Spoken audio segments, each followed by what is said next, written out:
ஓம் நமோ வெங்கடேசாய.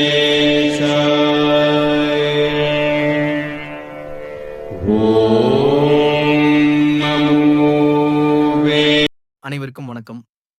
நாம் இன்னைக்கு பார்க்க போறது Tirumala Tirupati SD ticket update. நேற்று 13 ஒரு 1800 டிக்கெட் அலாட் பண்ணியிருந்தாங்க. டிக்கெட் நைட் 9 மணி வரைக்கும் கூட கிடைச்சிட்டு இருந்துச்சு.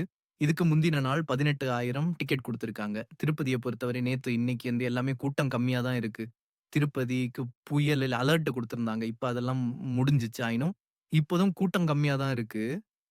அதே ஸ்ரீவாரி மெட்டு டிக்கெட் 2000 வந்து அலாட் பண்ணியிருந்தாங்க. இலவச தரிசனம் செல்லிடுவன பக்தர்கள் அதிகபட்சம் 8லிருந்து 10 மணி நேரத்துக்குள்ள தரிசனம் பார்க்க முடியும். எஸ்எஸ்டி டிக்கெட் எடுத்தவங்க தோராயமா ஒரு 4 மணி நேரத்துக்குள்ள தரிசனம் பார்க்கலாம். டிசம்பர் மாசத்துக்கு உண்டான சேவா டிக்கெட் 30ஆம் தேதி ஆன்லைன் புக்கிங் ஓப்பன் பண்ணுவாங்கன்னு ஏற்கனவே சொல்லியிருந்தோம். 10 மணிக்கு அது ஓப்பன் ஆயிடுச்சு. சேவா செஞ்சு அதுக்கப்புறம் தரிசனம் பார்க்கணும்னு விருப்பப்படுற பக்தர்கள் இத யூஸ் பண்ணிக்கோங்க. இது போன்ற பயனுள்ள தகவல்களை தினமும் பெற Tirumala Tirupati Darshan update channel follow பண்ணுங்க. நன்றி, வணக்கம்.